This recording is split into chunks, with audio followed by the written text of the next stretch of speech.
Hello dear friends, आज हम पढ़ने चले स्टैंडर्ड 10th का त्रिभुज।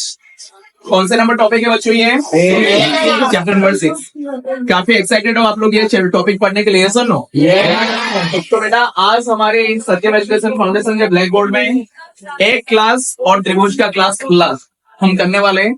इसीलिए पूरा का पूरा फ्लो चार्ट यहाँ पे दिया गया है, एक एक करके हम सारे चीज को देखेंगे। यस और नो? तो बेटा पहले हम समझ लेते हैं कि त्रिभुज के चैप्टर आप क्यों पढ़ोगे। आपके बोर्ड एग्जाम में if you are basic paper holder, अगर आप बेसिक पेपर देना चाहते हैं तो बोर्ड एग्जाम में सेक्शन डी में 4 मार्क्स के 2 क्वेश्चन आएंगे, ऑप्शनल आएंगे, कोई भी आप एक कर सकते हो या तो दोनों करके मार्क्स अचीव कर सकते हो। यस और नो? तो बेटा यहाँ पे ये 8 मार्क्स के लिए हम पढ़ने जा रहे हैं ट्राइंगल त्रिभुज के बारे में। यस और नो? क्या पढ़ने वाले हैं? त्रिभुज। तो बेटा पहले हम सीख लेते हैं कि त्रिभुज है क्या ना। त्रिभुज को बच्चों अगर समझने की कोशिश करें तो त्रिभुज का अर्थ होता है, त्रिभुज एक बंद आकृति है। कौन सी आकृति है बच्चों? एबीसीडी में सी जो है, सी हाफ सर्कल है, क्या ये बंद है? क्लोज फिगर नहीं है। लेकिन डी बंद है, तो वैसे ही बच्चों त्रिभुज हमारा क्या है? बंद आकृति। लेकिन ये त्रिभुज कैसे बंद आकृति है ना? 3 भुजाओं से बंद है। क्या है? तो बच्चों अगर बेसिक बात किया जाए त्रिभुज के बारे में, ऐसे तो क्वेश्चन आपके आएंगे नहीं त्रिभुज किसे कहते हैं, लेकिन क्योंकि टॉपिक का नाम त्रिभुज है हमें समझ लेना पड़ेगा। त्रिभुज का मतलब है एक बंद आकृति जो 3 भुजाओं से क्या है? बंद है। 3 भुजाओं से क्या है? अब बच्चों त्रिभुज जब हमारा बन जाता है तब बच्चों त्रिभुज के 3 प्रकार के अंग होते हैं। कितने प्रकार के अंग होते हैं? 3 प्रकार के। 3 बिंदुएं, 3 भुजाएं और 3 को। ये बच्चों ए बी सी, ये जो वर्टेक्स है 3 बिंदुएं हैं, और एपी बीसी और ऐसे ये आपके क्या है? 3 साइड्स है, भुजाएं हैं। और एंगल ए, एंगल बी और एंगल सी क्या है? 3 आपके कोण है। अगर त्रिभुजों के अंग के बारे में बात किया जाए 9 अंग है, 3 बिंदुएं हैं, 3 भुजाएं हैं और 3 क्या है? कोण है। ये छोटी सी बात जो त्रिभुज के बारे में थे आपका स्पष्ट हो गया। Is it very clear? अब आगे बढ़ते बच्चों हमारे मुद्दे में आते हैं। हमारे पास बच्चों 6.1, 6.2 और 6.3 न्यू एनसीईआरटी सिलेबस के अनुसार 6.3 तक हमारे हैं। तो 6.1 के अंतर्गत मेरा जो भी क्वेश्चन आएगा दिस डिपेंड्स ऑन ना सिमिलर फिगर्स, समरूप आकृति। बेटा अगर समरूप आकृति, समरूप वर्ड समझ पा रहे हो? समरूप क्या? समरूप का मतलब एक जैसा रूप। लेकिन बच्चों जैसे एक गणपति बापा होंगे, दूसरे गणपति बापा, एक कृष्ण की मूर्ति होंगे, दूसरे कृष्ण की मूर्ति एक जैसे दिखते हो तो हम कहते हैं दोनों के दोनों समरूप है। कभी कभी 2 बच्चे एक जैसे दिखने लगते हैं, ये सुनो, तो कहते भाई दोनों के देखने में समान है। तो बेटा ये सिमिलरिटी का मतलब है देखने में एक जैसे होने चाहिए। तो अगर शब्दों में मैं बताने की कोशिश करूं तो बेटा अगर कोई 2 ऑब्जेक्ट है, अब हम तुलना कर रहे हैं दोनों ऑब्जेक्ट की, दोनों चीजों की, अगर उनकी आकृति समान हो, क्या हो? और आकार का मतलब साइज जो है वो बड़ा हो या छोटा हो, लेकिन आकृति अगर समान हो तो मैं उसे बोलूंगा समरूप। क्या? फॉर एग्जाम्पल बच्चों अगर एक अशोक चक्र है और उसको आपने फोटो खींच लिया तो बेटा क्या वही अशोक चक्र आपको दिखेगा कि नहीं? या तो एक हिमालय के पर्वत है, आपके कुछ नोट्स में बच्चों हिमालय के पर्वत आता है, तो दोनों के दोनों बच्चों एक जैसे दिख रहे हैं कि नहीं? मतलब दिखने में अगर उसकी आकृति बराबर हो लेकिन आकार भिन्न हो सकता है तो बच्चों हम उसे कहेंगे समरूप। क्या कहेंगे? तो यहाँ पे कुछ बच्चों जियोमेट्रिक फिगर्स मैंने दिया है। इन फिगर्स को देखकर आप बताइए मुझे कि कौन से को देखकर आप ये बता सकते हैं कि भाई सिमिलर है। तो बेटा पहले आता है सर्कल। क्या आते हैं? बेटा सर्कल आप देखे होंगे, छोटा हो या बड़ा सर्कल सब एक जैसे दिखता है। तो अगर सर्कल की बात किया जाए उसके हमें त्रिज्या जानने की आवश्यकता नहीं है। दोनों सर्कल एक जैसे दिख रहे हैं तो दोनों के दोनों क्या होंगे? समरूप। मतलब कोई भी छोटा सर्कल हो बड़ा सर्कल हो हम उसको देख के बता सकते हैं भाई अगर सर्कल है, हर कोई भी 2 सर्कल हो वे क्या होंगे? समरूप ही होंगे। क्या होंगे? अगर वर्ग की बात किया जाए तो आप लोगों को पता है बच्चों वर्ग के हर एक कोण क्या होते हैं? 90 डिग्री। और भुजाएं क्या होते हैं? समान। तो वर्ग बच्चों, वर्ग मतलब चारों के चारों भुजाएं समान होंगे और सबके सब 90 डिग्री में होंगे। तो छोटा हो कि बड़ा हो दिखेंगे एक जैसे ही दिखेंगे। तो इसलिए बच्चों यहाँ पे हमारे 6.1 में और एक भी क्वेश्चन है कि भाई क्या सभी वर्ग समरूप यहाँ है? क्या सभी वृत्त समरूप यहाँ है? क्योंकि वृत्त मतलब गोल। यस और नो? लेकिन बच्चों ये थोड़ी सी हमें चेंजेस होगा जब हम आयत में आएंगे और त्रिभुज में आएंगे। क्या? आयत में और त्रिभुज में। आयत में क्या होता है बेटा ना? एल होता है, बी होता है, दोनों के माप अलग अलग होता है।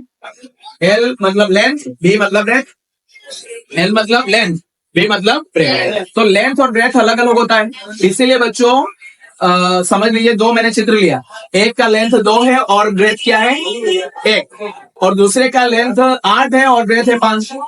भले वो 90 डिग्री वाले हो, लेकिन बच्चों यहाँ पे क्या होगा, एक जैसे आपको दिखेंगे। लेकिन अगर सर्कल की बात किया जाए और वर्ग की बात किया जाए, कभी भी ये दोनों एक जैसे दिखेंगे, मतलब इनके आकृतियां समान दिखेंगे, भले साइज छोटा या बड़ा हो। तो 6.1 में बच्चों ऐसे कुछ हम आकृतियों को लेकर हम प्रश्न के उत्तर करेंगे। समझ गए? कौन मुझे बच्चों यहाँ पे बताएगा आकृति का मतलब क्या होना चाहिए? ये दिखना चाहिए समान, आकार छोटा या बड़ा हो सकता है। आगे से आके बच्चों हम त्रिभुज के, इसको स्पेसिफिकली 6.2 में हम त्रिभुज की समरूपता के बारे में जांच करेंगे। किसके बारे में? त्रिभुज के। बेटा मुझे बताइए, त्रिभुज की समरूपता के लिए हमें कौन से 2 कंडीशन जरूरी है? अगर 2 त्रिभुज दिए गए, आप देख पा रहे हो, एक छोटा त्रिभुज एक बड़ा त्रिभुज, दोनों एक जैसे दिख रहे हैं, आपको लग रहा है कि हाँ समरूप है, लग रहा है, एक जैसे दिखे तो क्या बोलोगे? समरूप। एक जैसे दिखे तो क्या बोलोगे? समरूप। तो बेटा यहाँ पे एक त्रिभुज है, समझ लो ये है ABC, और यहाँ पे एक है PQR। क्या है? तो यहाँ पे थेल्स ने बच्चों, जो गणितज्ञ, महान गणितज्ञ थेल्स ने, उन्होंने बच्चों बोला कि भाई 2 त्रिभुज को समरूप आप कैसे कह सकते हो? कौन से बेसिस पे, किस आधार पर आप 2 त्रिभुज को समरूप कह सकते हो? तो बेटा यहाँ पे 2 कैरेक्टरिस्टिक्स होना चाहिए, 2 कंडीशन होना चाहिए। पहला कंडीशन होता है कि संगत कोण समान। संगत का मतलब संगात, मित्र कोण। यस और नो? जैसे यहाँ पे इसको इंग्लिश में कॉरेस्पॉन्डिंग एंगल कहते हैं। जैसे यहाँ पे एंगल ए है 80, समझ लो 30 डिग्री है, 80 डिग्री है, तो यहाँ पे भी 1 डिग्री 80 होना चाहिए। अगर यहाँ पे एक 60 है तो यहाँ पे भी एक 60 होना चाहिए। यहाँ पे अगर 70 है तो यहाँ पे भी क्या होना चाहिए? एक 70 होना चाहिए, या तो 50 होना चाहिए। 8 5 13 और 13 5 50, ये 50 करो और ये 50। मतलब बच्चों इसके लिए ये कॉरेस्पॉन्डिंग, इसके लिए ये कॉरेस्पॉन्डिंग है, और इसके लिए क्या है? ये कॉरेस्पॉन्डिंग। मतलब अगर आपके 2 त्रिभुज दिए गए और दोनों त्रिभुज का एक एक मित्र, मतलब एक एक संगत, या तो कॉरेस्पॉन्डिंग एंगल्स क्या हो, एक के लिए और एक एंगल हो, तो बच्चों दोनों त्रिभुज को हम क्या कह सकते हैं? ये हो गया पहला कंडीशन। क्या होना चाहिए? कॉरेस्पॉन्डिंग एंगल्स क्या होना चाहिए? समान।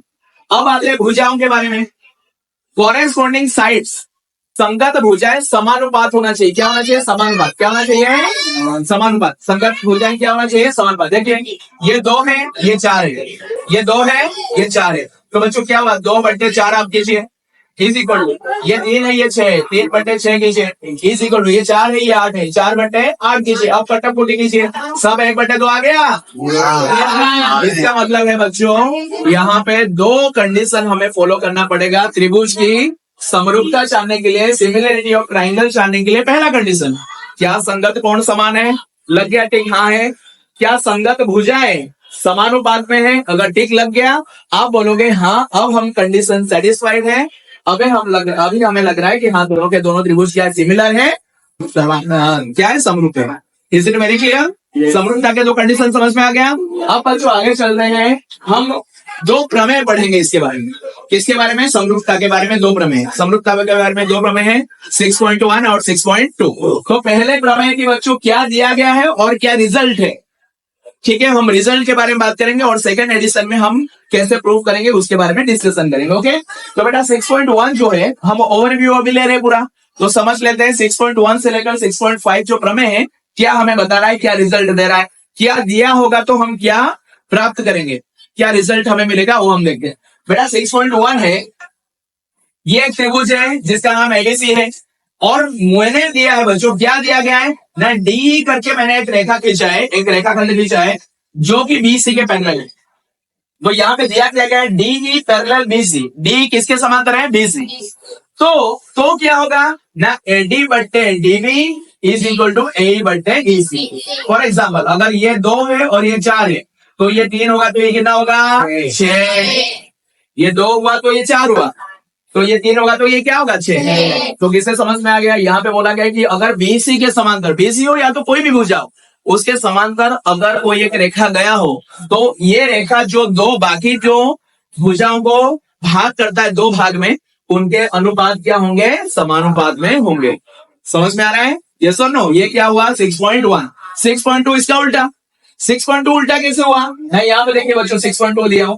ये अगर आपको दिया है कि भाई ये 2 है, ये 1:2 में है, और ये भी 1:2 में है, ये 1:2, 1/2 है, और ये भी 1/2 है, तो यहां से हम क्या कंक्लूजन निकालेंगे कि डीसी बीसी के ये आपका डीई बीसी पे क्या होगा, पैरेलल होगा। यहाँ पे क्या था, पैरेलल हो तो समानुपात, और 6.2 क्या है, समानुपात हो तो पैरेलल। किसे इतना समझ में आ गया? 6.2 खत्म आ गया। 6.2 तक बच्चों on the basis of 6.1 and 6.2 हम कंप्लीट करेंगे हमारी एक्सरसाइज नंबर 2 6.2। ओके, अब 6.3 में बच्चों ना क्राइटेरिया ऑफ सिमिलरिटी, त्रिभुज के समरूपता के कसौटियां। इसमें बच्चों 3 हमारे थ्योरम है, 3 हमारे प्रमेय हैं। समझ लेते हैं क्या 6.3 कहता है। 6.3 में बच्चों 2 अलग अलग त्रिभुज है। आप देख पा रहे होंगे, एक बड़ा है एक छोटा है, लेकिन दिखने में क्या है, सिमिलर लग रहा है। ये सुनो, जैसे बड़ा गणपति का मूर्ति हो और मंगल मूर्ति हो, लेकिन दिखने में अगर समान हो, हम बोलते हैं ना भाई आकृति तो समान है, साइज अलग अलग है। मतलब शेप क्या है, समान है, और साइज अलग अलग है। मतलब दोनों के दोनों को क्या कहेंगे, सरांग सम कहेंगे कि समरूप कहेंगे? क्या कहेंगे? समरूप। क्या कहेंगे? तो यहाँ पे बच्चों ऐसे 2 त्रिभुज दिए गए, एक होता है आपका एबीसी और एक होता है आपका डीएफ। आप देखिए बेटा, यहाँ पे क्या बोला गया है 6.3 में ना, अगर आपके है ना कोरेस्पॉन्डिंग एंगल समान हो गए, ये अगर बच्चों 70 है और ये 70, ये अगर समान हो 50 है, ये हो गया 50, और ये बच्चों 70 है, ये हो गया 70, और ये 60 है, ये भी हो गया 60। इसका मतलब क्या है, दोनों के दोनों त्रिभुज में कॉरेस्पॉन्डिंग एंगल्स क्या होंगे, समान होंगे। अगर कॉरेस्पॉन्डिंग एंगल मतलब संगत कोण अगर समान होंगे, इसका मतलब है संगत भुजाएं किस अनुपात में होंगे, समान अनुपात में होंगे। किस अनुपात में होंगे, समान अनुपात। समझ गए? क्या दिया होना चाहिए, संगत कोण समान। क्या रिजल्ट है, संगत भुजाएं समान। 6.4 इसका उल्टा है।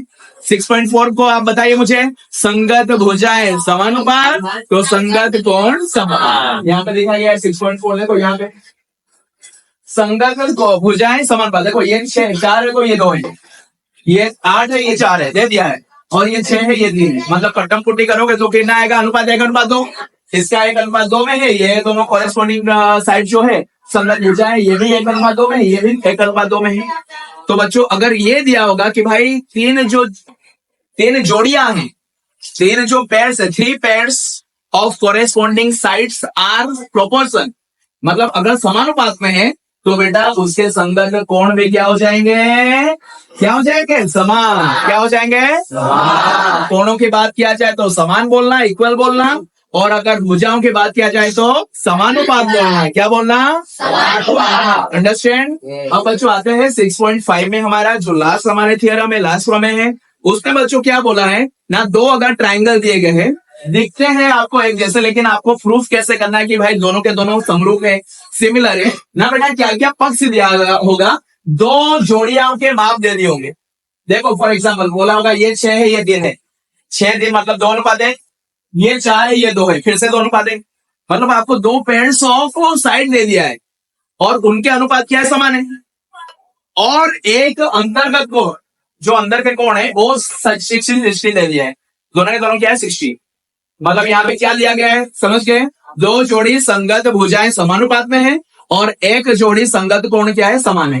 इससे हम कंक्लूड क्या करेंगे, अगर ये हो तो बाकी के जो त्रिभुज है, बाकी के जो पार्ट्स है वो भी क्या हो जाएंगे, समानुपात और समान।